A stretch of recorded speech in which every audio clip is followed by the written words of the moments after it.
tema en el monólogo que creo que es bien importante porque hemos estado hablando de cómo va a votar y de cómo se va a comportar los distintos entes de lo que yo llamo el régimen salinista neoliberal. Yo he dicho que aquí en Resentidos, además de todo esto que acabo de decir, hacemos un trabajo pedagógico. Y que me perdonen mis amigos, uno de mis hermanos, mi hermano menor es pedagogo, y no le gusta mucho que yo hable de esto en términos de esta situación de lo pedagógico, pero la verdad es que sí, queremos hacer un ejercicio pedagógico en los simbolismos, en los tecnicismos, en la narrativa. Tenemos que construir nuestras propias narrativas, no solo reaccionar a las narrativas de la derecha, sino construir nuestras propias narrativas y que éstas sean lo más apegado a las realidades del México profundo, que esa es otra de las grandes misiones y de los grandes retos que tenemos los que tenemos cierta influencia desde distintas plataformas. Y yo he hablado aquí sobre cómo estos entes de la oligarquía, estos entes del régimen salinista neoliberal, porque no solamente hay que hablar del neoliberalismo, tenemos que ponerle el sello mexicano, y el sello mexicano fue el salinismo. Por eso hablo salinismo neoliberal. Son varios entes, ¿no? Los medios de comunicación son parte del régimen, sin duda alguna. No hay, o sea, tengo las pruebas suficientes periodísticas para decir que esto es así. Está, por supuesto, la oligarquía, la parte económica, la transnacional y, por supuesto, la nacional, que fue creada a partir del salinismo. Y también juega el ente del crimen organizado, que yo ya he hablado mucho de esto, también están jugando un papel y no son entes separados, son parte del régimen, derrotado en 2018. Esto nos tiene que quedar muy claro. Y a partir de esta definición, que es una definición honesta, es una definición abierta, podemos hacer un uso de un análisis más profundo para cada tema. Y hoy les quiero hablar sobre que a veces ustedes habían escuchado que decían que el voto era secreto, ¿no? Nos dicen mucho, el voto es libre y secreto. Yo he dicho todas las veces que he votado desde 2006 hasta 2018, que he votado por López Obrador, siempre he puesto en mis redes, mi voto es libre, pero jamás secreto. Porque me da orgullo el votar por la persona que he votado desde 2006 hasta 2018. Cuando a alguien le da orgullo por quién vota, no puede ser secreto. Al contrario, cuando tienes orgullo de algo, lo que quieres es presumirlo, lo que quieres es publicarlo en todos lados. Entonces, pues mi voto es libre, pero no es un voto secreto. Y fíjense que por ahí va la idea de la economía. Pensemos en la economía como dicen los teólogos económicos, los expertos, la macroeconomía y la microeconomía, ¿verdad? Macro, su palabra macro lo dice, estamos hablando de lo extenso, de lo grande, de lo macro, ¿verdad? De toda la cobertura de todos esos indicadores económicos. La inflación, el crecimiento per cápita, ¿no? Lo que es el PIB, todo esto, la parte también que conlleva todos los elementos de la economía terciaria, primaria, secundaria, todo esto. Esto es la macroeconomía. Bueno, esa y la microeconomía que yo le voy a llamar, con perdón de los teólogos económicos, tengo muchos amigos también que me dicen, es que tú estás hablando ahí de economía y no eres economista.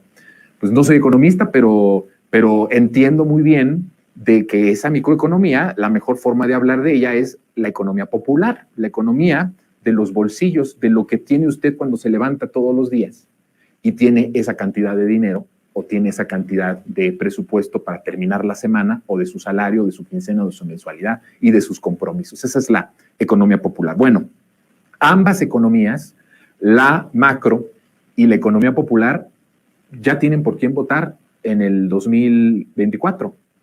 Y nada más y nada menos que es por la cuarta transformación. Esto es algo impresionante.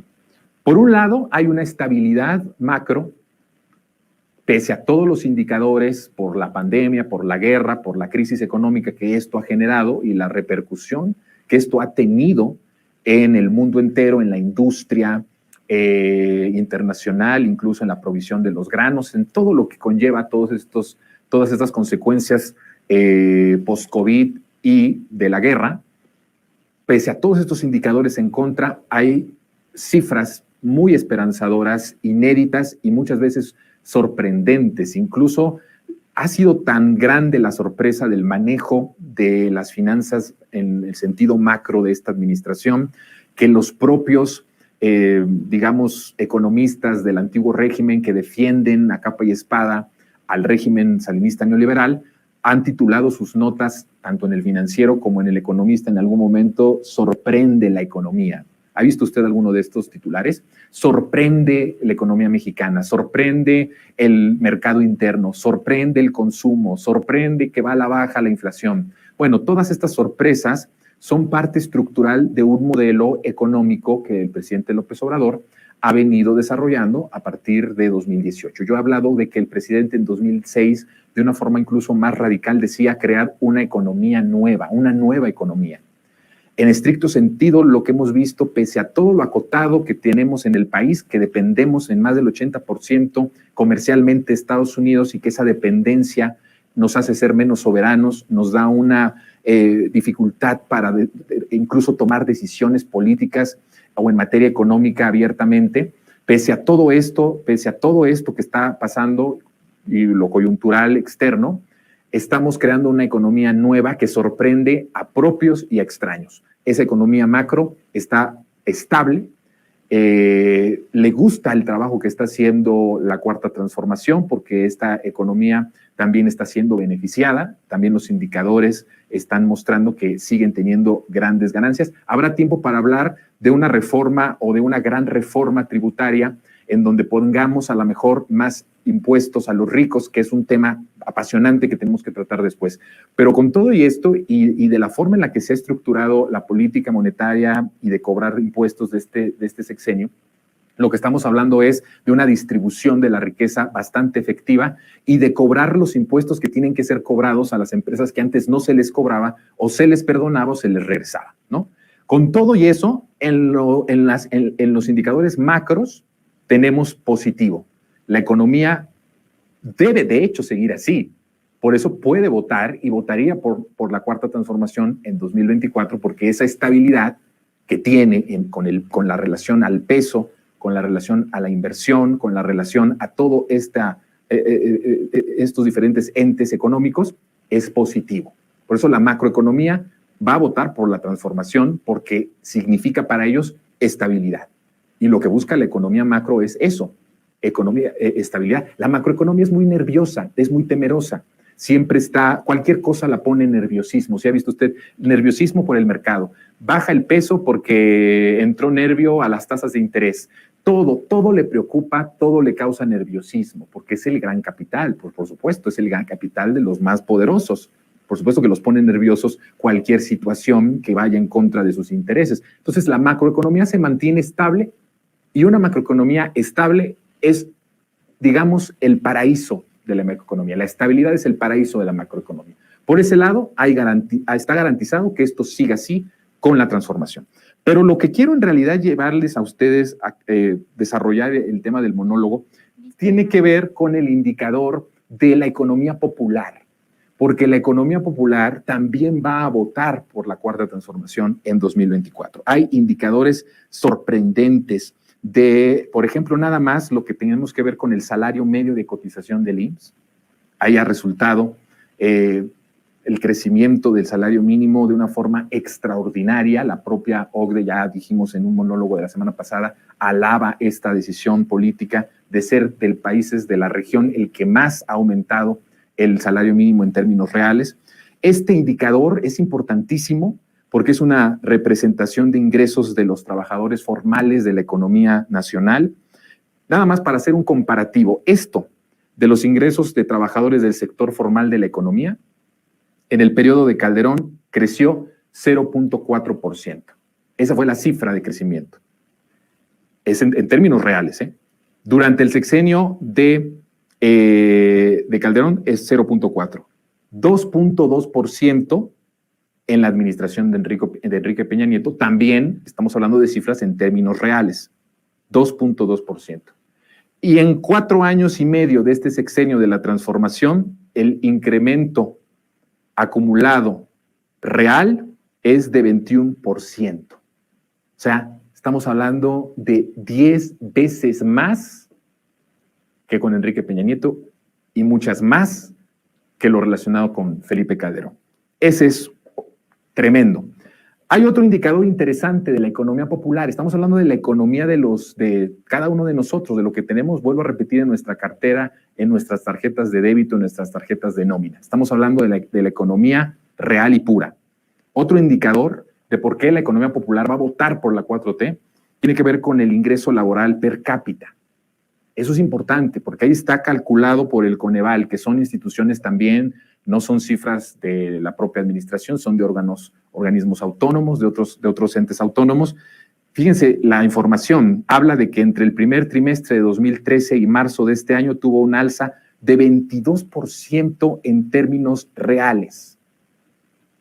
Pero no solo eso, teníamos esto en el periodo desde 2018, pero luego nos llega la pandemia. Ahí hay un bajón fuerte, ¿sí? ¿Y qué cree usted? Que no solamente, pese a la pandemia, que se cerró la industria, se cerró los negocios, se cerró la economía, no solamente ya nos recuperamos de esa caída, de esos estragos de la pandemia, sino que además estamos cerca de 20% por arriba del nivel de diciembre de 2018. Es decir, no solamente estamos mejor que en la pandemia con respecto al ingreso laboral real per cápita, sino que ya estamos mejor que antes que iniciara el sexenio de López Obrador, es decir, a inicios, términos de Peña y principios del de López Obrador. Bueno, si le sumamos a todo esto que acabo de decir de la economía popular, los datos del comportamiento del empleo, o sea, el empleo total, estamos hablando de los máximos históricos, nunca antes vistos. Hoy hay esa conclusión de que hay una parte importante de la población que percibe mucho más por su salario, que tiene trabajo que antes no tenía, y estamos llegando con esto a cifras y máximos históricos. Por supuesto, aunado a esto, toda la repartición muy bien estructurada de los recursos públicos directos a la economía popular, las transferencias del bienestar directas a los jóvenes. Mañana voy a hablar de los jóvenes, temazo mañana del monólogo, va a estar buenísimo, no se lo pueden perder. A los adultos mayores, a las mujeres, a los indígenas, a los trabajadores, a las personas con discapacidades distintas o con ciertas discapacidades. Todo esto aderezado nos habla de que la economía popular hoy, haciendo el corte, hoy que es 17 de julio, va a votar por la cuarta transformación. La realidad en cuestión macroeconómica, si bien no es del crecimiento que muchos esperaban o que muchos incluso aseguraban que el de López Obrador iba a ser un sexenio en lo macro con bajo crecimiento, que además eso se explica por muchos acontecimientos, no solo por la parte de la pandemia, se explica por otras cosas, pero la realidad es que ahí, aunque no hay un crecimiento grande, tenemos estabilidad y eso al mercado, con eso le basta, con eso nos bastará, dice el mercado.